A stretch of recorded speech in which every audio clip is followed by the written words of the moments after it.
and welcome to the YarnderWoman podcast. This is episode 55 and today is Thursday the 8th of December 2016. My name is Melinda, I am otherwise known as YarnderWoman, and you can find me on Ravelry and Instagram under that name. And we also have a Ravelry group for the podcast called YarnderWoman Podcast. It's very descriptive, isn't it? I am very happy to take some time out of my day off today to catch up with you. I wasn't expecting to have time to film today, so I'm very pleased that I have had the opportunity because I've got a lot to show you and I'm looking forward to catching up. Later tonight, I'm looking to the space that you can't see. We are going to put up the Christmas tree, or at least the tree part. I might decorate on the weekend, but I haven't been feeling particularly Christmassy as yet, but I think that's going to help me. I wanted to put up my tree last weekend on the, what date was that? The 3rd or the 4th of December. But the whole space where it's going to be was really untidy and needed to be cleaned up. And I sort of thought, why stress myself to, because it was a very busy weekend, so I didn't have time to do it. I thought, why stress myself over something that's supposed to be fun and enjoyable? So I took my own advice. I had a much more slow and relaxing time of tidying up and preparing, and now it's all set to go. Now, I haven't got a brooch to show you today because, as I said, I wasn't expecting to record, so I am just wearing my round the house dress that's, you know, the elastic's going. It's very comfortable, but yeah, I didn't bother putting a brooch on for the occasion. But I am wearing this lovely bat necklace, which I think is so pretty. This is from a shop on Etsy called The Crypt of Curiosities, I think it is. They've got a lot of Victoriana Gothic kind of things. The lovely Elspeth from Goth Heart Creations yarn label and podcast of the same name had one, and I followed the link and down the rabbit hole, and here it is. So I'm very excited by that. I'll put a link in the show notes, and on that topic, show notes can be found at www.yarnderwoman.blogspot.com.au, and I also put a link to them in the Ravelry group thread, the episode thread in the Ravelry group. I'll get there eventually. Let's move on now and look at some finished objects.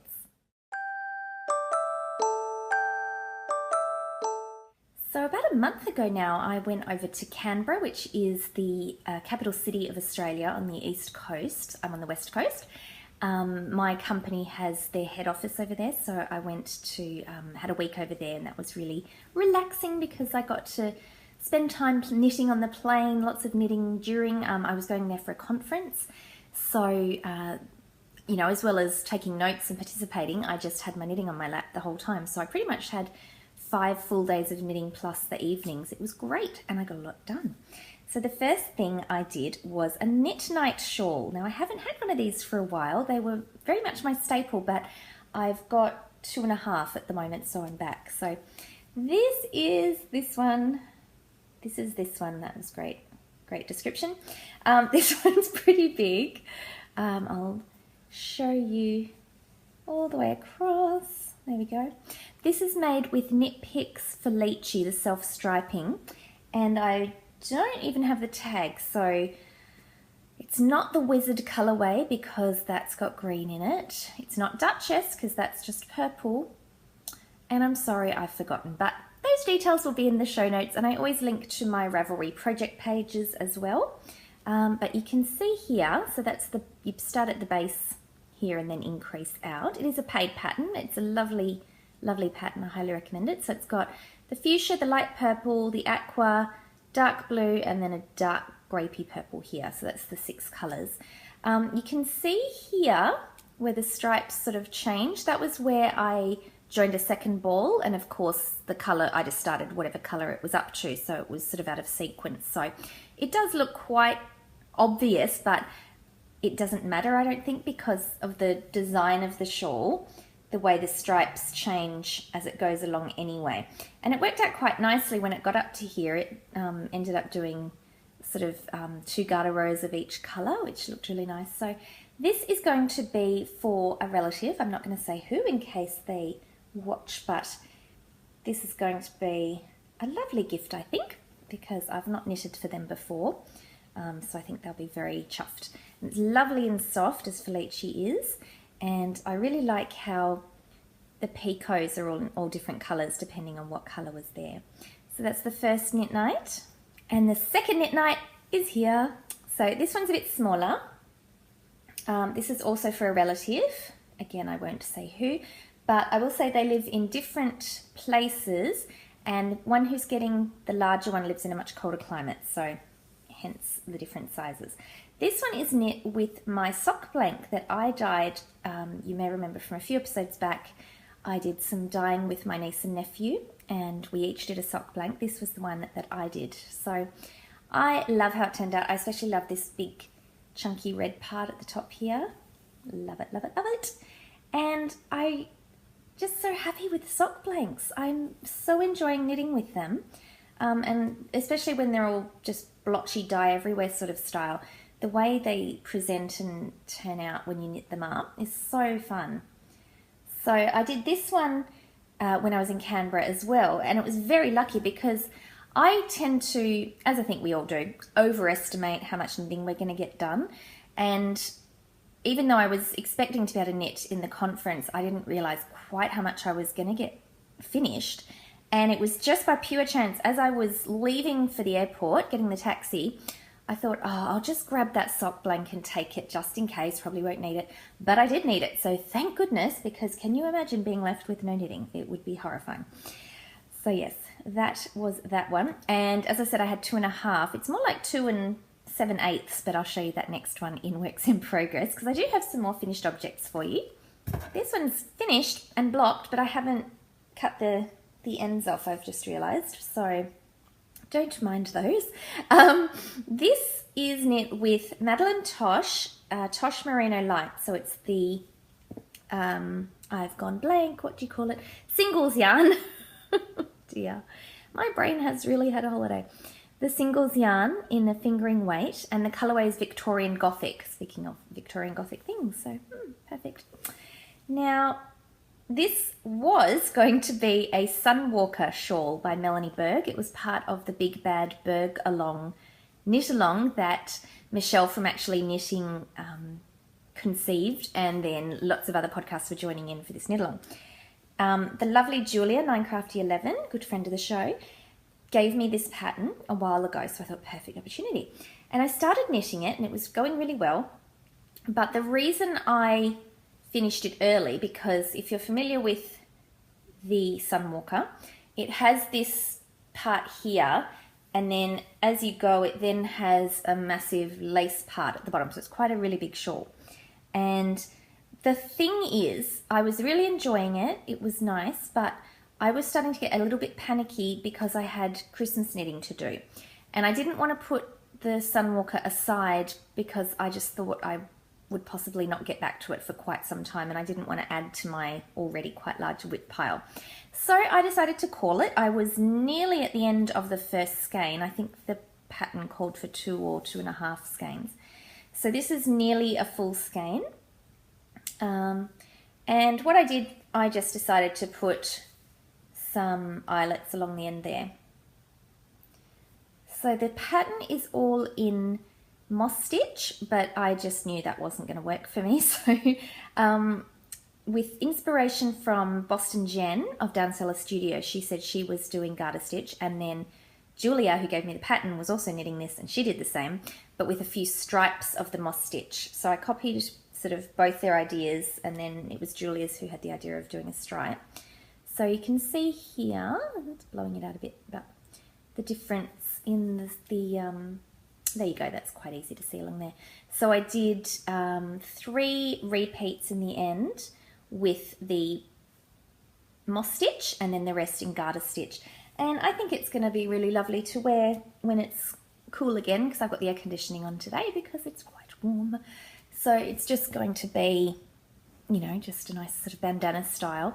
And I think that'll be lovely. And I needed a black shawl, because the only other one I have is in DK weight, actually in the same colorway, Victorian Gothic, and that's not quite, it's not very deep, so it's really nice and warm to just tie at the back, but this will be nice for layering and something a bit lighter. So that is that finished object. So 3 shawls and 5 face washers. My usual choice for a face washer, I think it's called Granny's Favourite Dishcloth or something similar, linked in the show notes, of course. So you start at the base and just increase. It's free pattern, garter stitch, yarn over, and then decrease again. So These are all in Knit Picks Dishy, eggplant and lilac. I'm just making that up, I don't know. These three I knit when I was at an event. At the end of October, there was an event called A Simpler Way. If you've been watching a little while, you will note that I have mentioned podcasts called A Slow Home, Let It Be, Straight and Curly, and Low Tox Life. They are all run through the one network, Jackrabbit FM. And three of the lovely ladies from those podcasts came together and held an event in Perth, which is so, so exciting. Perth is the most isolated capital city in the world, and while we're not a tiny little town, we are a city. Quite often events don't come to Perth because it's so far from the other side of Australia. So hugely excited. Now, one of the ladies does live in Perth, so it was at her, I guess, impetus to get the other lovely ladies over. So the one who lives in Perth is Kelly Exeter.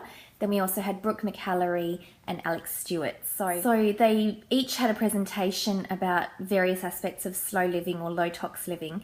And it was just amazing. There was a feel in the room of everyone being on the same page and just this energy that was really quite lovely. And it was so nice to hear them in person. I got to meet them at the end. They had, we all, those of us that wanted to, just went to a bar nearby and we could actually just socialize. It was really, really special. Everyone there was fangirling, and fanboying. There were 2 men there out of 120 people. But yeah, it was just unbelievable, to meet these people that you admire so much and that have influenced my life in such a major way.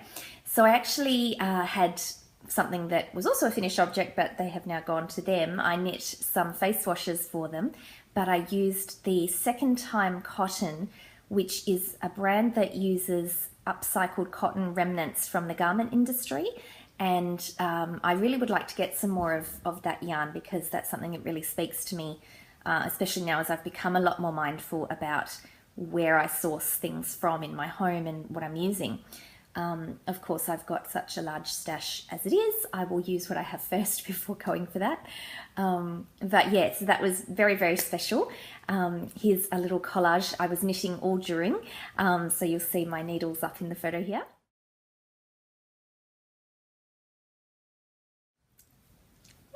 So exciting. And these are the face washes that I knit while I was there. Now it's quite funny because I forgot to bring any scissors with me. And I finished one and then thought, well, I don't want to just sit here and without anything. So I just had, as you can see here, a long tail and then just started another one. So it was almost like a little kite or bunting or something. I had all 3 joined together. And at the intermission, a lady came up to me and just said, why isn't anyone else knitting? And it turned out she was a knitter as well, and she'd been sitting there, and she had been sort of behind me, so I hadn't realised. So that was great, and I could hear her knitting needles clicking when I sort of knew that she was there. It heightened my senses in that respect, so that was lovely. So we were representing.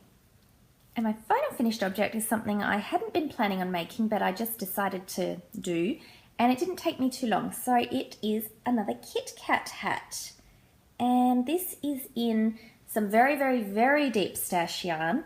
It was yarn I bought before I even knew what Ravelry was, and so it's not necessarily a yarn I would buy these days. It is 50% acrylic, 50% tencel, which I believe is made from a wood fibre, or maybe it's 45% of one of them and 5% a stellina equivalent, because you can see it's sort of got a sheen to it.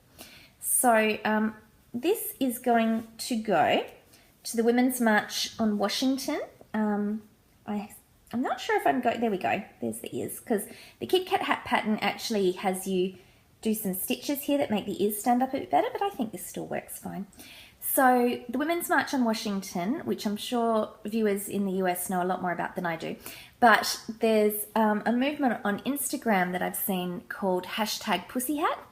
So it's like pussy cat, but pussy hat, which I just think is so funny because I'm really dorky like that. Anyway, on a serious note, the March for Women's Rights, so they're going to have knitters donate these hats, and the march of thousands upon thousands of women, and I suppose men and people who identify with other genders who are there as support, will be wearing these pink hats, and I think that is just going to be the most amazing visual and quite powerful in the gender stereotyping of the colour pink being girly, but it's going to represent strength in the women that are marching there, and girls possibly. And the use of pussy hat for pussy cat, but it's also in protest of a certain American politician who has used that P word in a very negative way towards women. I won't go any more to that. I'm sure everyone knows the reference, but this I thought was just something I really wanted to be part of. Even though Australia is very far from America, we're all one, and I think women's rights around the world need to be looked after. And I don't in any way mean at the exclusion of men's rights. I'm very, very much into gender equality, but I think, unfortunately and very truthfully, women's rights are not respected around the world as much as men's are. So I am very excited to have knitted this. I need to get it in the post very soon because the march is in mid-January. It's already mid-December, so I need to get it off. So I think I'll go to the post office tomorrow. But I'm glad I could show you. It's, as I said, the Kit Kat hat pattern, which is by the lovely Andre Sue.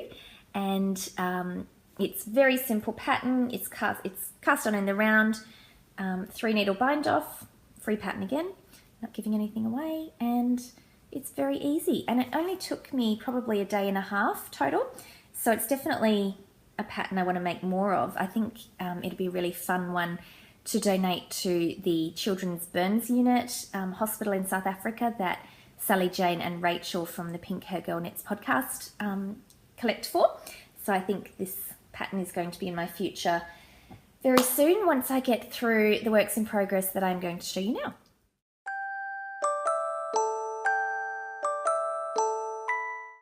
Works in progress, as I mentioned earlier in relation to my Sunwalker shawl, I have a few Christmas things to organise that I would have liked to have had done much prior to now, but sort of snuck up on me and I wasn't sure if we'd be seeing the recipients, so I know now, so I can go forward.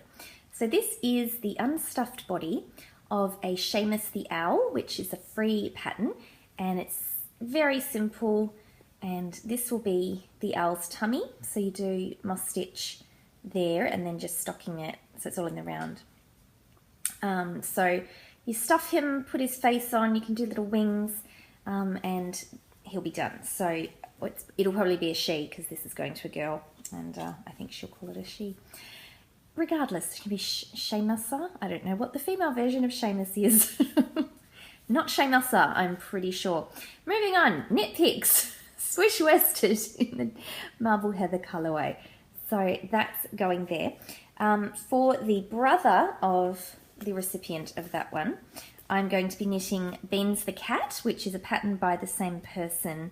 I have gone blank on the designer's name. I'm terribly sorry. Show notes as well. I started that, and as you can see, I have ripped it out. I think, because you cast on something like 10 stitches, it's a free pattern. You cast on 10 stitches, and I think I got twisted, because if you can see there, I just kept having this massive gap between sides, so I think it is, there you go, you can see it's twisted around. So luckily I was smart and a few rows in decided, no, that's not working, I'll start again. So this is also swish worsted. This is the Delft Heather colourway. I used, it's a bit squishy because I've used some of that in a previous project. I think it was for the Kit Kat hat, and it's really lovely and soft, so I think that's going to make some lovely little gifts. This is in, I've got the Christmas bags out. All very squished. There's more yarn in there for another project as well. What is in there? Let's have a look together. Oh yes, this is some lovely black, and this is Cyborg's Craft Room, dyed by the late Megan. May she rest in peace.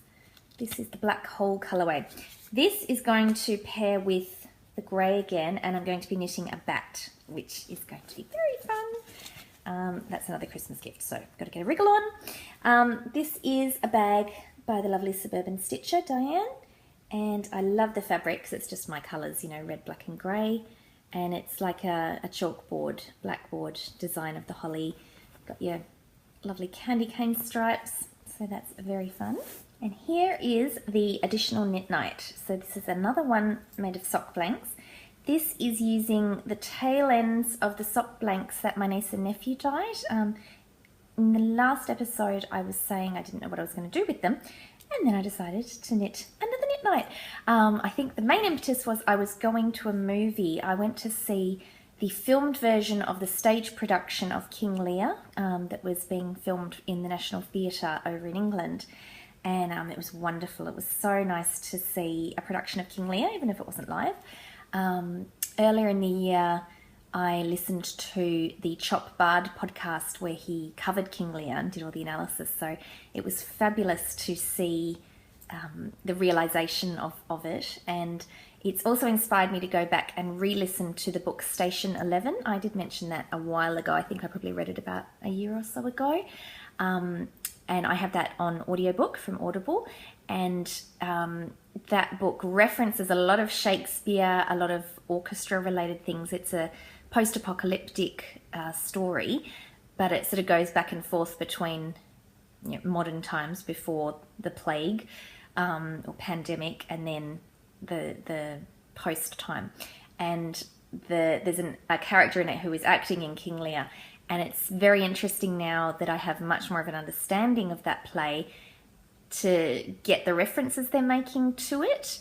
It's certainly not anything where if you didn't have the reference you wouldn't understand, because I didn't the first time I listened to it. There are lots of general Shakespeare references that I understood, but now it was great to have that King Lear edition. So that was a very long and waffly story to essentially say that's why I cast on another knit night, because I wanted some easy knitting that was easy to see, or not need to see, more to the point.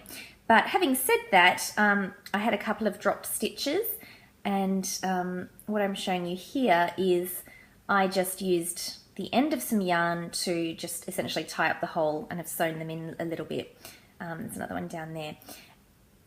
As you probably know from watching me before, if you have, I am very fine with design features. I often don't rip things out if I can get away with it. So weaving them up and having them like that is fine. If you look very close, you can see that something is unusual there, but who's going to be looking that close, I say, as Susie and Danny say on Prairie Girls Knit and Spin podcast. If someone's looking that close at your scarf, you need to tell them to back away. But anyway, because it is garter stitch and the colours are all over the place from the sock blank, really not noticeable. So that is fine. I'm right at the end of one sock blank, and then I thought I might just do a little bit more of this one. These colours are a bit muddied up here, so I might just do maybe up to about here, and then bind off, and I'll use that other bit for some other bits and pieces. Maybe even I might unravel it, soak it to get rid of the kink, or even leave it, because I was going to say I could use it as ribbon for Christmas presents, because with the green and everything it's quite Christmassy, and it actually might look quite nice with the crimp, so that's a possibility. Loving it, so easy, so fun, great colours. Another knit night, and that's living in my owl bag, another Christmassy theme, the winter. Not that we have winter here for Christmas, but it still makes me think of Christmassy things. I imagine because growing up, Christmas cartoons and movies and everything was always set in winter, because they were generally made in America. So it still has the ambience for me in terms of Christmas. So this was very kindly given to me by Michelle at Very Colourful Yarnings a while back. And it's nice, good size. I love the inside fabric as well, like the stockinette stitches, the beautiful grey. And here's another Christmas bag, complete with Christmas bell. And this is from a homespun house, lovely Molly. And I love this fabric, these sort of vintage style ladies, their mistletoe and candles. And in here is my Elfenstein sock project. So the lovely Vicky, who's the Vicster, and she has the Sweet Leaps podcast, she organised an Advent swap. And I signed up with my friend Jana, and so we swapped together. And it's Advent in that every day you get a little something. This is the one Johnny gave me. Obviously there was no requirement to do a bag. What I mean is you get a little parcel every day that included some yarn and a little treat, and we're knitting socks out of all those different yarns. We can also do have yarn for our blankets if anyone's knitting like a Cozy Memories blanket, but I haven't done any squares on mine for a while. I'm just sticking with the socks. So as you can see, we got 1, 2, 3, 4, 5, 6 so far, and I didn't really weigh exactly the balls to see if I used, half of each colour to then use on the second sock. They're meant to be scrappy socks, so I'm not that fussed about it. The main decision I will have to make, so hard, do I do the same order or do I reverse it? Which I think I might do, especially because I don't know if I have the exact same amounts. If I do it and it looks like it's supposed to be the same, but then the widths are different, that might look a bit funny. So that's where I'm leaning. I'm not committing yet. I'll let you know. This is a very cute little progress keeper, which is from Little Skein and the Big Wool, a cute little fox. I'm not using it for progress so much as the start of my row, so that I know where I'm going. But the pattern I'm using is a paid pattern. It's called Simple Knee-High Socks. There were free patterns for knee-high socks, but most of them were toe-up. And while I could have, reverse engineered and worked it out, I was in such a place that I thought, I'm more than happy to pay $5 for a pattern where someone has done all the thinking for me and pay for them for their work. So this way I could do top down. I just increase, decrease, cast on where they tell me to. It's lovely. So I'm really enjoying these, and they're going quite fast because, you're really only doing a few rows. This one was all one, so that's the widest bit there. But the rest, you're only doing a few rows before it's time to change colours, which is great fun. And I'm looking forward to doing more. So as I said, it's the 8th, so I'm a few days behind, but there's no time frame. And really I shouldn't be knitting on these. I should be finishing off the Christmas presents I need to knit, but it's really addictive and it's fun, so I'm having trouble stopping, but never mind. Now, one of the presents I need to finish is for the teen, my stepdaughter, and that's living in this awesome bird leg bags, Vampires in the Movie Theatre. Great fun. And this pattern is called the Nix Hoodie, and this is also a paid pattern, and let me see if I have a photo I can show you. So it's designed by Morph Knitwear, and as you can see, it's got the hood here and just a long drapey vest, so it's sleeveless. And the team picked out this pattern a little while ago and said she'd really like something like that for Christmas maybe. And it's very fun, but it's tricky to knit because these are the needles. They're 12.75 millimeter, which I think is a size 17. One moment, because I think it's written on these needles. Yes. Is that going to show up? There we go. So these are Chigu needles. Size 17. 12.75 millimeter. So it's very awkward. You sort of looping, sometimes the needle falls out on your first few stitches, but it's okay because it knits up pretty quickly. This is how it looks. Hang on a minute. Isn't that descriptive? Can't you exactly tell what it is? Yeah, it's a little hard to show you. One moment, please. It's all tangled in itself and the yarn, it's going everywhere. Okay, so it's knit in one piece and you start here and go along. So when you're wearing it, the yarn won't be going down in stockinette, it'll be going sideways. So these are the armholes, and then once the body's finished, you pick up for the hood. I hope the armholes are going to be okay because this one turned out much smaller than this one.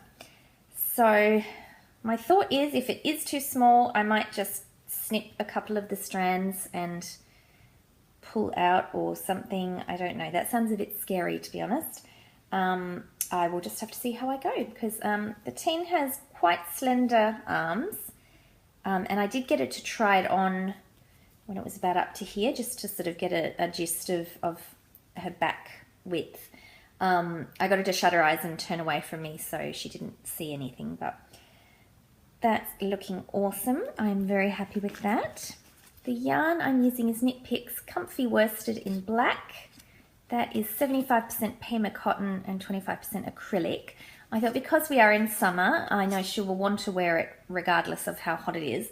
So I thought by getting something with quite a good cotton blend, and I already had this in my stash as well, I thought that would be quite good for her. So I am sure she's going to love it. I just hope it fits properly. But I really need to get a wriggle on and get that done. So that's my goal. End of this weekend. Here we go. I've set it here. I'm going to finish it.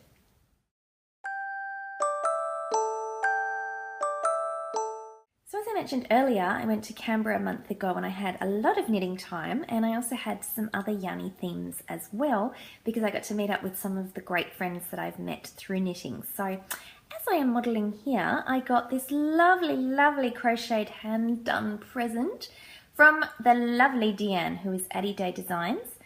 So she is a master crocheter and has lots of awesome designs on Ravelry. And she crocheted me this, which is one of her designs, and I have terribly neglected to look up the name of it, but I will link it directly in the show notes. And this is the small version of the pattern, but there's also a bigger version, so you get both. And it's perfect, gorgeous colours, fuchsias and purples. I love these loops. Crochet fascinates me. That's something I want to do over my Christmas break from work, is get into my crochet, which I know I keep mentioning, but I'm going to. So I got this fabulous hand crocheted project. She also got me this 100% alpaca yarn, and it is from One Tree Hill Alpaca, which is local to the Canberra area. And isn't it beautiful? Look at that colour. So I'm really looking forward to using that. And she also gave me this gorgeous stitch marker, and it's got a moon on it because I love the moon. She also got me a tapestry needle because I was knitting on the socks that I made for my niece and nephew that I showed in the last episode, and I needed to Kitchener. And I intended to just use the tapestry needle when I caught up with Deanne and give it back to her, and I completely forgot because, strangely enough, we didn't get our craft out, which was, we were both surprised by. But that she was so sweet. She, her husband, and her two gorgeous girls picked me up at my hotel and drove me out and took me out for this amazing meal. And it was just such a lovely, lovely evening. So hi, Deanne. Hi, everyone. And yes, as I said, we were both surprised we didn't get our crafting out. We were too busy chatting, which was very nice. I also caught up with the lovely Penny, who is Happy Spider 6 from the Happy Spider Knits podcast. Again, I got spoiled. Her lovely husband picked me up and brought me home to their home, and he cooked us a dinner, which was amazing. I got to meet their lovely, lovely boy, baby of 6 months, so cute. And we had a lovely dinner together, which was just awesome. I was also going to be meeting up with another friend, but she unfortunately was ill. So my trifecta didn't quite come to fruition, but that's okay. We will catch up next time, I'm sure. Amazing, amazing friends, isn't it? Just wonderful how knitting and fibre brings us all together. And another lovely friend that I met through knitting is the wonderful Mel, who is Dubai Mel on Instagram. And you may have seen her on the videos from Knitting Expat Mina and Inside Number 23 Katie, because she features in both their videos from one of the festivals in England. I can't remember which one it was, but I had a photo of Mel and I on Instagram, and someone actually said, "Is that the Mel who was in Mina's videos?" So it was quite funny. So Mel is originally from Australia, but she lives over in Dubai, hence her name on Instagram. And she was in Perth for some commitments, and we had a great opportunity to catch up. She knit me some beautiful face washes. Look at those colours. So awesome. And they were wrapped up beautifully in this awesome little rope ribbon that she made, which is fabulous. So thank you, Mel. Hi. And that was lovely. We went to a really cool cafe restaurant that's close to my work. So it was really nice. I'd just partitioned out 3 hours in the middle of my day, which was so nice. It was hard to go back to work, let me tell you, but it was lovely to do anyway.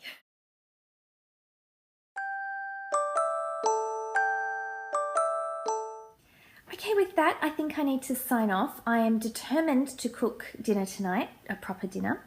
For the last couple of weeks, I have been having this terrible catch-22 cycle where I come home from work and I'm really tired, so I don't cook a proper dinner. You know, we have sourdough and Jarlsberg cheese. And so then I don't get enough nutrition, which makes me more tired, which means the next day I don't want to cook again. Yeah, it's not good. And I know better, but it's one of those things where you just get in this cycle and just... So I'm going to go and cook now. Before I sign off though, I wanted to remind you that DKS Art and Design Etsy shop is having a special code for us for the month of December, the 1st to the 24th of December, and that is Yarnder15, YARNDER 15, and that will get you 15% off any purchase. So he does have a knitting related picture, an art piece. If you've seen the movie Spirited Away, which is by Studio Ghibli, a Japanese animation, there's a scene where some of the creatures are knitting, and he's done that as an art piece. So that is but one of the wonderful things you can choose from on his site. So do go and have a look and make use of that discount. With that, it's time to go. Thank you so much for spending time with me. It's lovely to catch up, and I will see you again very soon. Happy crafting. Bye-bye.